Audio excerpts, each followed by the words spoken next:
Hey everyone, welcome back to the Daily Comp Check. My name is Brian, and today we're going to get into the APX rehousing demo that I promised. So first things first, I'm pretty sure that the process is the same whether you have an APX 6000, 7000, or 8000. And as long as you have the flash code and the updated model number for an AN, meaning Alpha November style APX unit, you can go ahead and perform the upgrade. You can also put in the flash code options. You can handle all that as long as you have someone who knows what they're doing. Otherwise, you'll fuck up your radio and you'll have a whole bunch of issues. So you got to know what you're doing, know who to go to, and understand that if you're going outside Motorola, you're taking a big risk. Luckily, I have a good friend of mine who knows exactly how to program, well, not program, but execute the flash code and model number replacements. He's using authorized Motorola Depot software because he works as a vendor for Motorola. And this has already been upgraded, as you know, to a 3.5. So, we are going to start with the basics. I should strongly suggest, this is just my personal opinion, make sure that you wash your hands, warm water and soap, and also put on some medical gloves. I prefer the nitrile gloves because they don't have that powdery substance on there. They also don't have the potential to, have little particles on there. Because if you're going to undo the LCD screen, put a screen protector on there, you don't want to have to deal with all that stuff. So, first things first, you need your protection for your hands so you don't get anything on the radio. And once you have that, you can go ahead and take a Torx 8 screw driver. I don't think this is going to pick up on it. Let me see. Nah, it's not going to pick up on it. But anyway, what you're going to want to do first is you're going to want to take off or remove these two little screws. Now, you got to do this on a dark surface. Otherwise, your screws are going to get up, grow legs, and walk away. And you'll never see them again. And you will be very sad. So, we're going to undo that, take the screws, and place them right up here in a little corner where you know they're not going to go missing. Now, once those two are out, you have two more post screws right here that are retaining the speaker grill.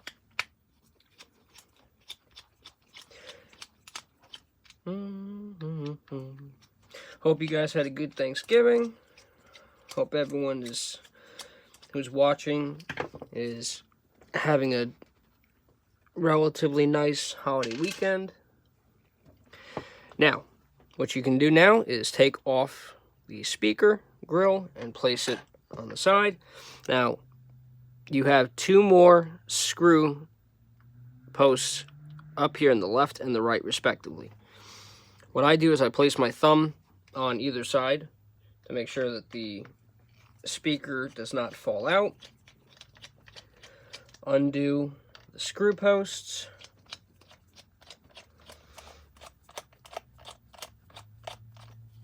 And then,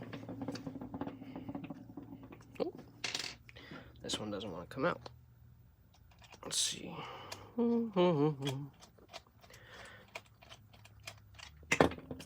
There we go. Place the screw right there. Now, what you want to do is just gently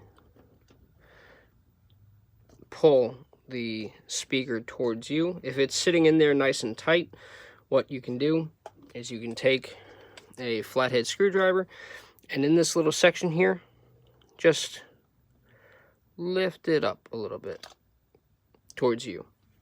Now, you want to be careful because there are contact points right here that secure and provide the contact for the speaker to connect to the radio. So don't be a gorilla and try and muscle your way in this. Make sure you have plenty of time and you have the right equipment to do this. Otherwise, you're going to screw it up.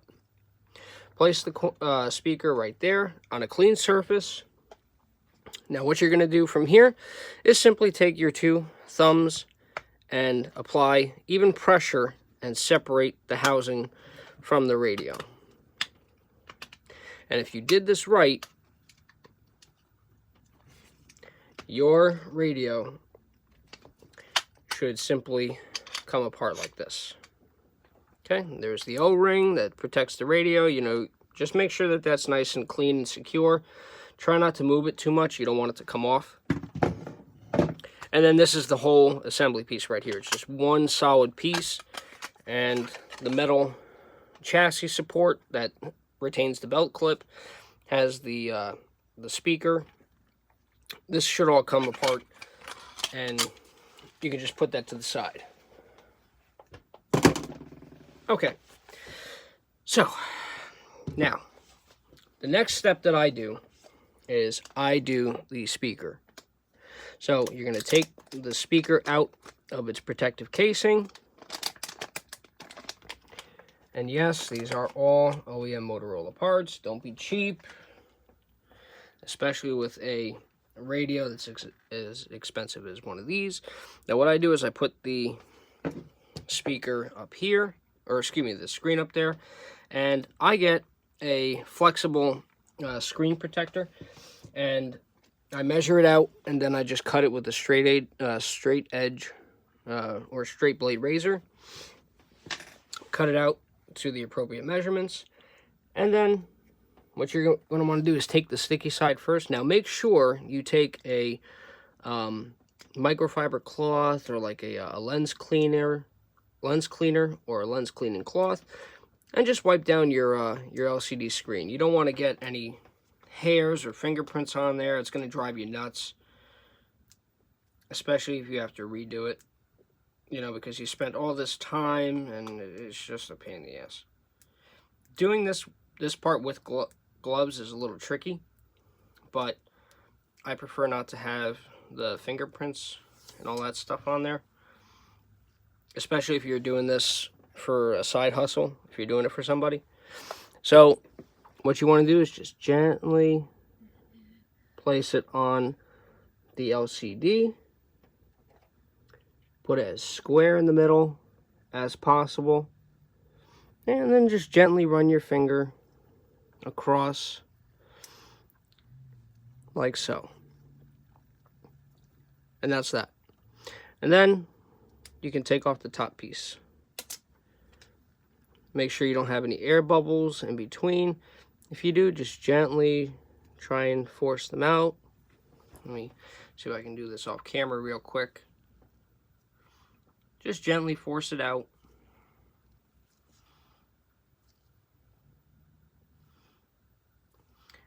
You know, again, you just want to make sure that you're taking your time.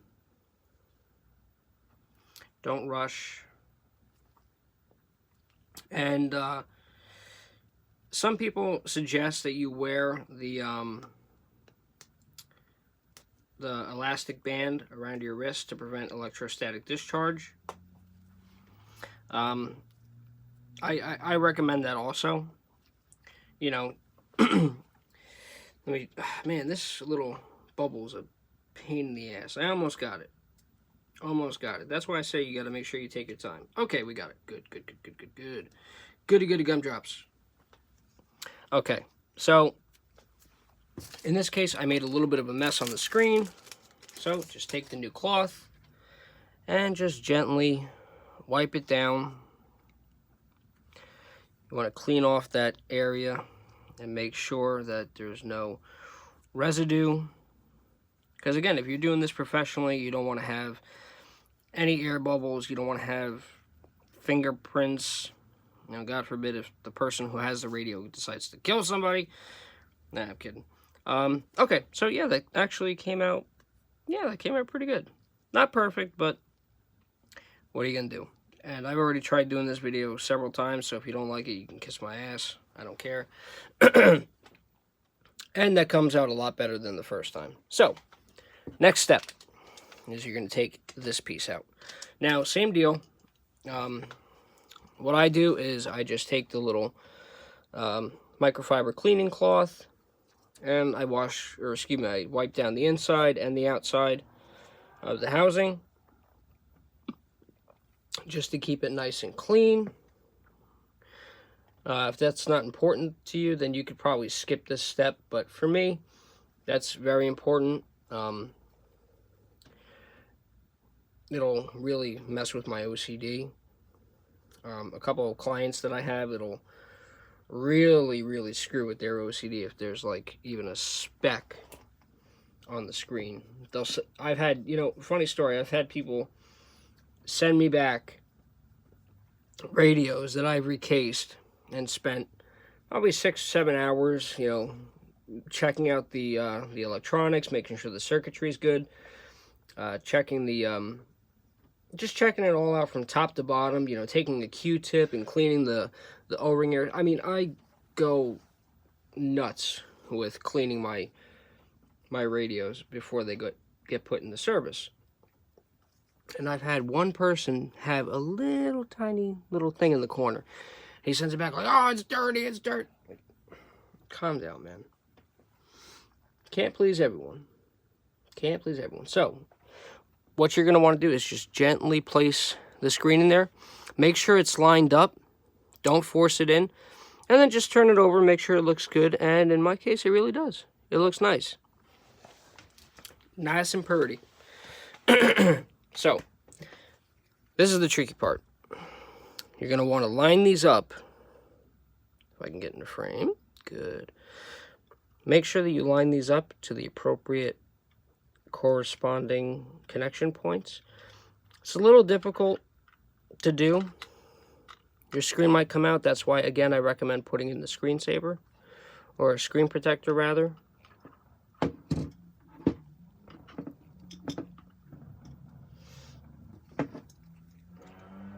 So, the screen is going to go, or excuse me, the keypad is going to go on number 1 right here.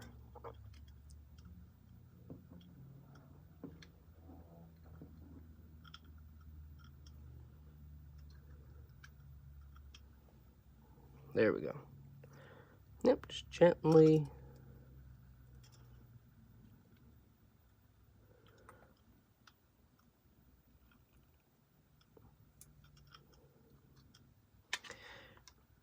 Sorry guys, I'm having a bit of a technical issue here. Okay, so yeah, my mistake. You want to put this ribbon right here, this flex ribbon for the keypad, to the first connection point right there. That's where you want to put it. Yep, just like that. And then the screen is going to go into the second one. So keypad first, screen second.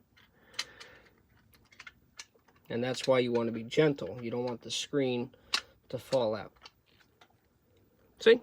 Just like that.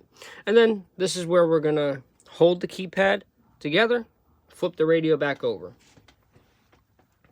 Now, you're going to want to make sure that everything looks good, which it does. Okay, then we can turn the radio back over, and then we're going to put on the Model 3 housing. Okay, then once you have the Model 3 housing on, I start with the keypad.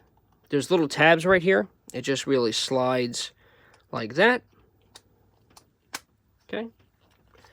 This is kind of a little difficult if it's your first time rehousing it. You really got to take your time. You don't want to rush, because there are little grooves in here. I don't know if you can see that, but there's little grooves that you have to slide and make sure it fits in all nice and tight. So just remember, take your time. Don't be in a rush. Don't do this, at your firehouse if you don't have time. Okay, and then what I do from here is I found that putting in the speaker. Now again, remember, you want to watch out for this little tab right there. It's going to go right inside this little groove. Just place it in. Let's see if I can do this in frame for you. Just place it in gently like so. If you're going to replace the speaker, that's always a good idea, especially if your radio has been used. And then what I do is you're going to put, which one is it? This one. You're going to put these back in like this. Get your Torx screw, driver, and just start tightening. Now, you want to make sure that they're tight, but you want to just be gentle. You don't want to strip the screws. You got to take your time with this. Just hand tight is really enough. Like that. Okay. And then we're going to put in the grill. There's a little lip right here. Make sure you get the right grill for your housing. The APX 8000 basic model, the APX 8000 basic screen grill will fit on a 6000, but the XE, as I found out through trial and error, will not. So be careful. Make sure you get the right one. And again, just going to tighten just enough to make sure it's nice and snug. Okay, same deal. You're going to put this back on. Make sure your buttons are lined up also. The only downside is that the Model 2 and the Model 3 housings, they come separate in those little panels. You know, this is a panel 1, 2, 3. You got to be somewhat ambidextrous and make sure that it sits flush, and that's why it makes it so difficult. I'm kind of running out of time here, so I'm going to move a little bit quicker. So some key points. Again, just make sure you have time. Make sure you order the right parts for your radio. Make sure that when you're putting everything back together, you're not doing more than one radio at a time. You don't want to mix up parts. And again, this is very important to me. Make sure that you're wearing protection. You know, make sure that you have gloves on, especially if you're doing someone else's radio. You don't know if they are sanitary individuals. You don't know where that radio's been, if it's been properly decontaminated. It sounds kind of silly, but in the end, it really pays off, you know. And ladies and gentlemen, that is the APX 3.5. And just to show you that it works, let me grab my here battery. Slide this in. And we'll turn it on. Zone 1. Beautiful. Works like a charm.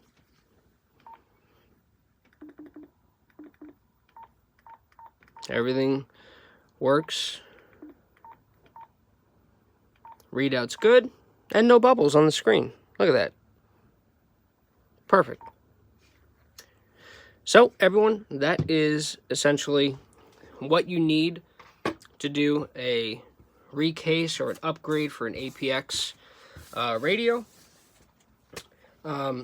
If you guys like, I can give you some basic information about what I use for the screen protector.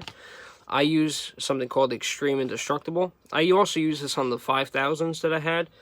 The 3000s, the only downside is you really have to cut it to make it fit the spec.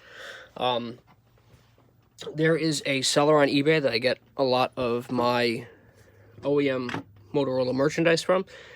His eBay username is Nickerless Parsons, Nickerless Parsons, Parsons, one word. He's located in Leeds, United Kingdom. His name is Andy.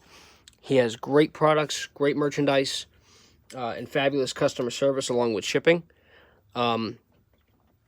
And yeah, I mean, that's pretty much it. You know, just make sure you keep the cloth. Make sure you keep these in case you ever want to swap out parts, do a trade. You want to protect everything that you have, especially when it costs so much money. All right, and that's pretty much it, guys. So this has been the APX 6000 3.5 housing tutorial. I hope that you found that useful. If you have any questions or comments, leave them in the section below. And as always, thanks for tuning into the Daily Comp Check.